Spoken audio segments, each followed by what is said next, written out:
શ્યામ કુમારના નમસ્કાર. આજના વિડીયોમાં આપનું સ્વાગત છે. તો ચાલો દરરોજની જેમ આજે પણ મેળવીએ ઉપયોગી જાણકારી, પણ ચેનલને સબસ્ક્રાઇબ કરવાનું ભૂલતા નહીં.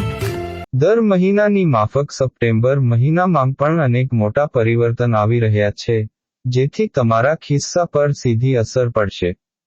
તેમાં Aadhaar card, credit card, LPG cylinder અને એફડીને લગતા નિયમોનો સમાવેશ થાય છે.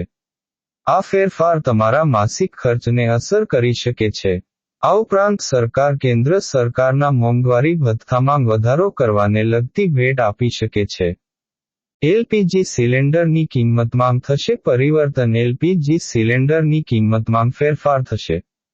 કોમર્શિયલ ગેસ સિલિન્ડરથી લઈ રસોઈ ગેસની કિંમતમાં ફેરફાર જોવા મળશે. ગયા મહિને કોમર્શિયલ એલપીજી ગેસની કિંમતમાં ₹8.50 વધારો કરવામાં આવ્યો હતો, જ્યારે જુલાઈ મહિનામાં તેની કિંમતમાં ₹30 ઘટાડો કરાયો હતો. ફેક કોલ્સને લગતા નિયમમાં ફેરફાર. ફેક કોલ અને મેસેજિંગ પર અંકુશ મૂકવા માટે પગલાં ભરવામાં આવશે. ટેલિકોમ રેગ્યુલેટર ટ્રાઈએ આ માટે કડક પગલાં ભર્યા છે. આ માટે એક ગાઈડલાઈન જારી કરવામાં આવી છે. ટેલિકોમ કંપનીઓને કહેવામાં આવ્યું છે કે 30 સપ્ટેમ્બર સુધીમાં 140 મોબાઈલ નંબર સિરીઝથી શરૂ થતા ટેલિમાર્કેટિંગ કોલ અને કોમર્શિયલ મેસેજિંગને બ્લોકચેઇન બેઝડ ડીએલટી એટલે કે ડિસ્ટ્રીબ્યુટેડ લેઝર ટેકનોલોજી પ્લેટફોર્મ પર શિફ્ટ કરવામાં આવે. એટીએફ અને સીએનજી-પીએનજીના દર.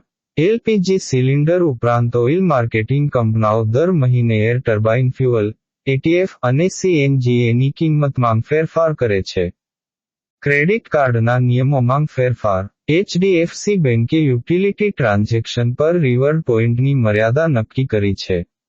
આ નિયમ 1 સપ્ટેમ્બર એટલે કે આવતીકાલથી લાગુ થશે. આ અંતર્ગત કસ્ટમર્સ ઇન ટ્રાન્ઝેક્શન પર દર મહિને ફક્ત 2000 પોઈન્ટ સુધી મેળવી શકાય છે.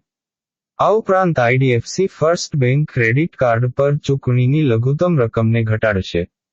પેમેન્ટની તારીખ પણ 18 દિવસથી ઘટાડીને 15 દિવસ કરશે. ફ્રી આધાર અપડેટ. ફ્રી આધાર કાર્ડ અપડેટ કરવાની અંતિમ તારીખ 14 સપ્ટેમ્બર નક્કી કરવામાં આવી છે. ત્યારબાદ તમારે આધારથી સંકળાયેલ વસ્તુઓને ફ્રીમાં અપડેટ કરાવી શકાશે નહીં. 14 સપ્ટેમ્બર બાદ આધાર અપડેટ કરવા માટે ચાર્જીસ આપવાના રહેશે. સ્પેશિયલ માંગ રોકાણ સંબંધિત નિયમ. આઈડીબીઆઈ બેન્કે સ્પેશિયલ એફડી 300 દિવસ, 375 દિવસ અને 444 દિવસની મુદતની ડેડલાઇન 30 જૂનથી વધારી 30 સપ્ટેમ્બર કરી છે.